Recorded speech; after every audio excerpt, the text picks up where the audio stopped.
Do you know the key to yourself? I didn't either. Back in the late 1990s, someone gave me this book, The Key to Yourself by Dr. Denise J. Bloodworth. I can't count the times I read it over and over.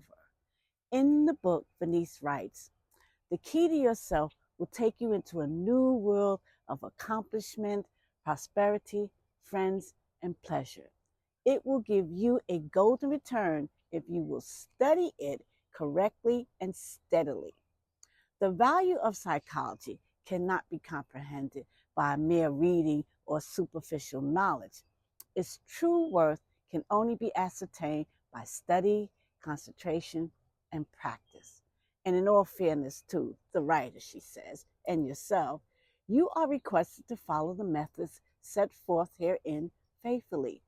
If you will do this, you will find that psychology will do for you what it has done for others, that it will actually produce the mental, physical, and material results for which you have so long been seeking. Thinking is the true business of life. Thinkers rule the world, they always have, and they always will. All people think, but the tragedy of life is that so few of us think creatively or constructively.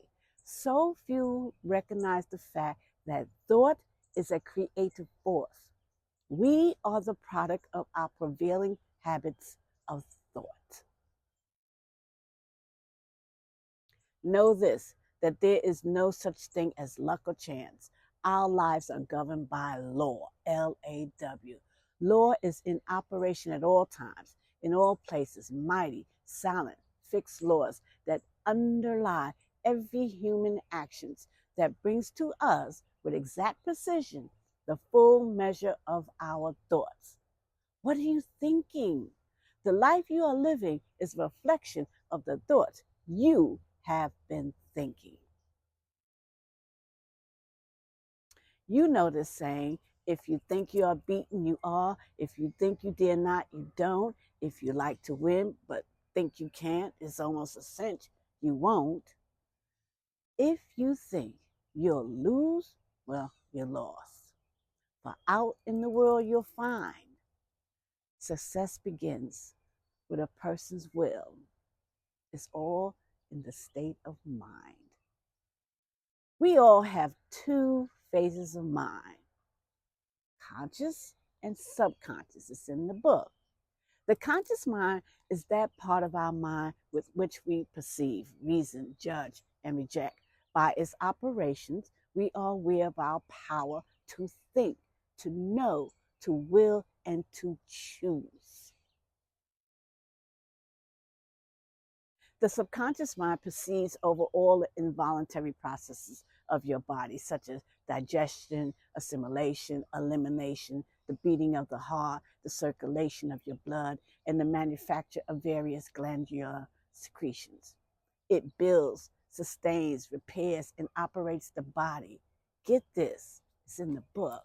The subconscious mind is that marvelous phase of your mind that brings things into existence by the sheer power of thought.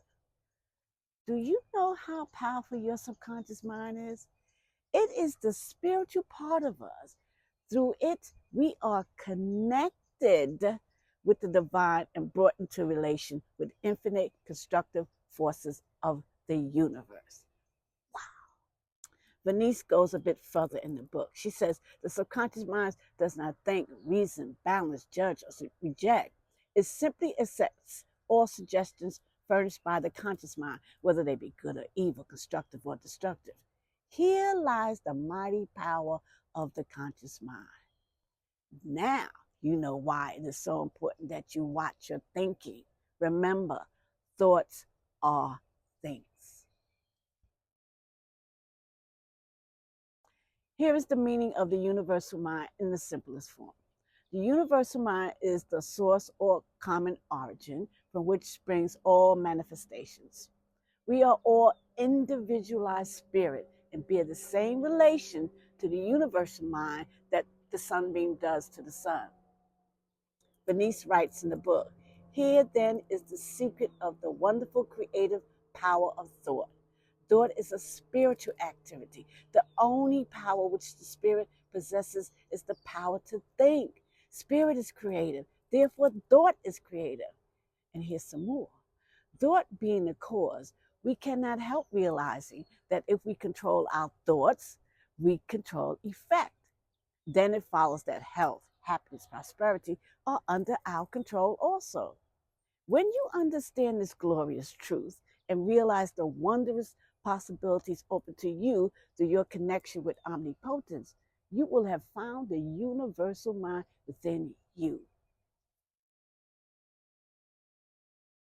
When you learn that you have the power to change everything about you, including your story, by changing your thoughts and ideas, you will cease to worry over appearances of any kind, but will calmly set about changing your state of mind by using your imagination to establish a new set of ideas. In the book, Venice tells us the quickest way to bring about reform in our thinking is by the use of a strong affirmation. She gives us this affirmation, which she tells us is constructive and may be used with good results. The affirmation is this: I am healthy, strong, young, powerful, loving, harmonious, successful, and happy. Okay, let's say it together. I am healthy, strong, young, powerful, loving, harmonious, successful, and happy. You are not the slave of circumstances, but the creator of your own destiny. We attract to ourselves only that which corresponds to our subconscious impressions, and you can always make a new start and create new conditions by changing your subconscious impressions. We reap what we sow, she writes in the book, in kind and quality with exact precision.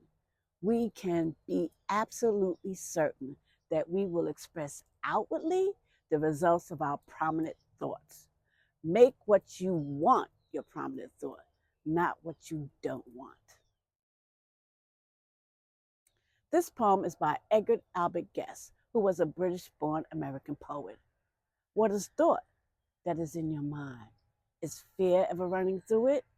If so, just tackle the next you find by thinking you're going to do it. In the book, Bernice tells us sorrow, sickness, and failure spring from fear and negative thinking and are self-imposed always. We all have our own special brand of fear. And what foundations have these fear thoughts? None. They come from false appearance, environment, race consciousness, and not one is born of right thinking. Bernice writes in the book, how are these negative thoughts to be overcome? Not by opposition, for opposition to evil implies its reality, and evil of itself never was and never can be real. Listen, fear makes cowards of us. It makes us do things we should not do and keeps us afraid to do things we should. Everything is first worked out in the unseen before it is visible in the seen, in the idea before it shows up forth in the real, in the spiritual before it manifests in the material. Your subconscious mind is bringing you the mature fruits of your mental action. So let's get busy and build something worthy of the latent power within you. In the book, Venus gives us a challenge. She continues with telling us that your imagination is a divine gift. For with mental images, you may build any condition you desire. First comes the idea, then the mental picture of that idea. These are the thought seeds that the subconscious mind uses to grow our conditions and environment. Listen, we got work to do, and there's more. All possessions depend on consciousness. Do you want a home? Then build it in your imagination. It must be in your mind before it will ever be anywhere else. And don't stop to count the cost. I did this for my first car, and I bought 2 homes here in Florida using this technique. Nothing beats sitting each day and going into your imagination. It's a visualization technique, and it's really like a meditation. Once you write out what you want to be, to do, and to have, it becomes easy to just sit and think, dream, visualize, meditate. Give it a try.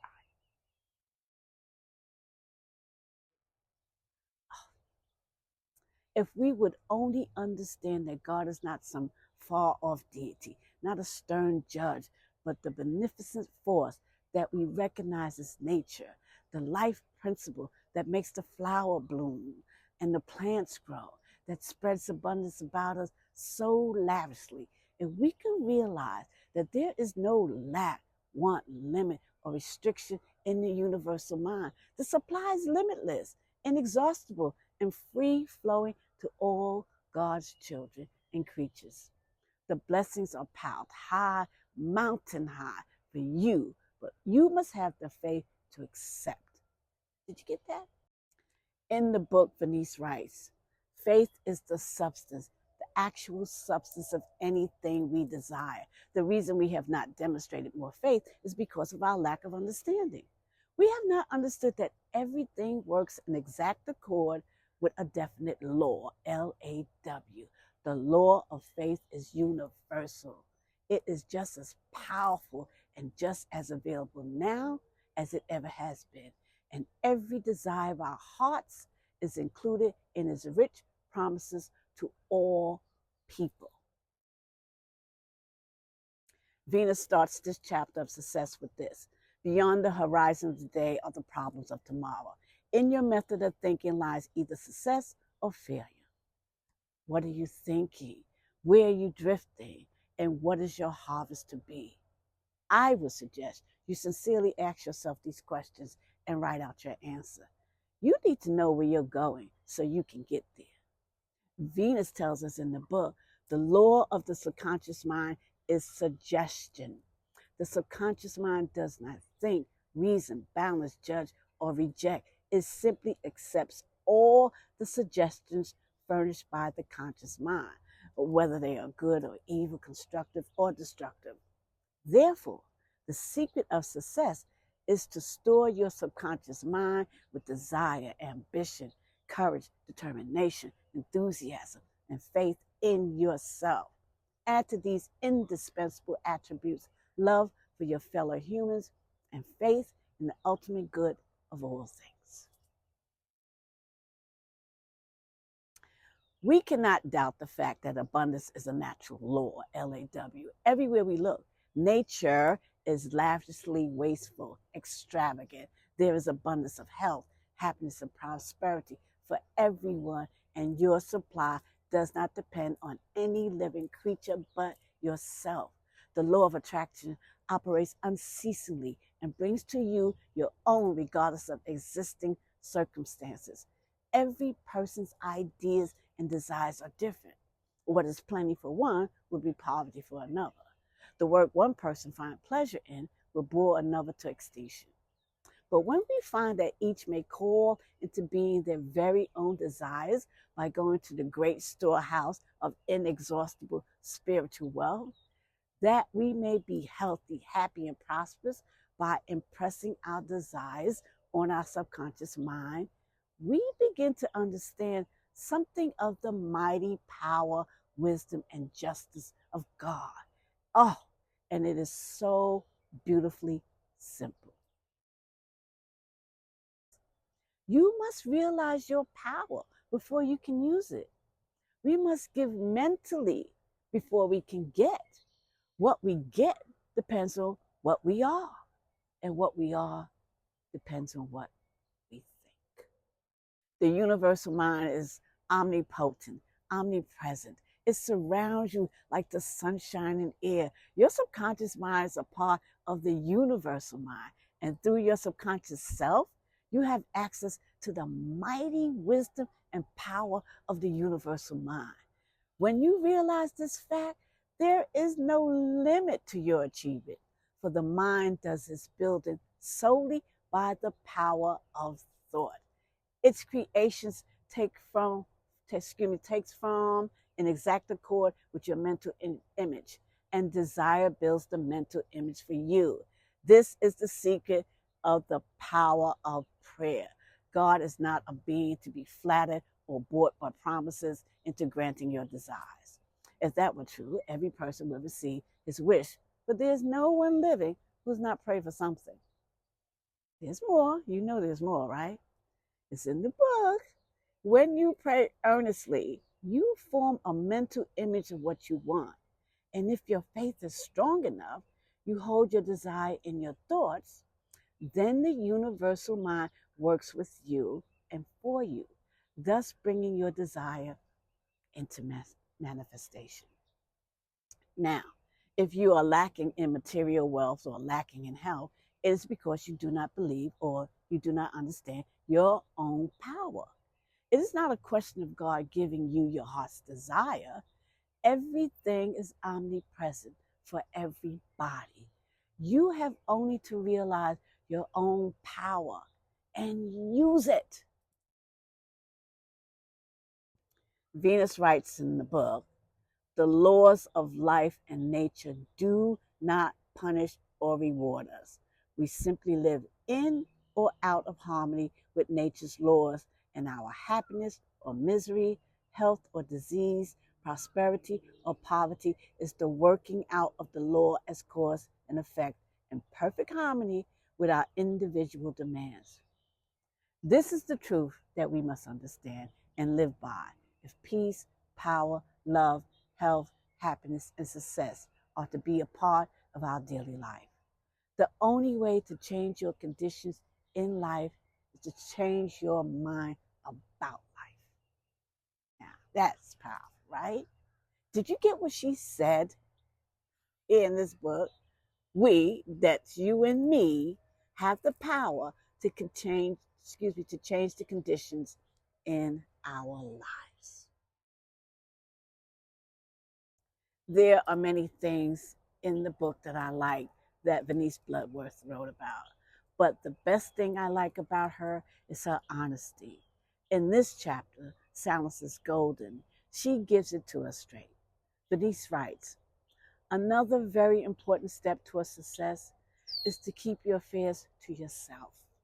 Unless it is necessary to discuss your desires from a business viewpoint, do not talk of what you wish to accomplish. Concentrate on your desires. Find your goal and work towards it. But keep your own counsel. When we tell our ambitions, we waste energy and gain a certain satisfaction in hearing ourselves say what we intend to do. The person who is always telling what they are going to do never do anything. Keep silent about every important matter. Ideas that are locked up in your secret self act as a stimulating urge and intensify your thoughts and actions. If you do not talk, then you have to act. Silence about your fears gives you an inward strength and power that carries you on to success. When we want to run a mill by water, we power it first by damming up the river. In other words, she wrote, in my opinion, shut up. There is no doubt of fact that everything is obtained by thought and prayer and thanksgiving. Ask for what you need and give thanks that it is already yours at once. Don't be anxious about anything. I had to learn that part. Just keep the faith, because once you speak it, your subconscious mind sets vibrations in motion to comply with your requests. Start celebrating the good you desire. Remember, feelings gets the blessing.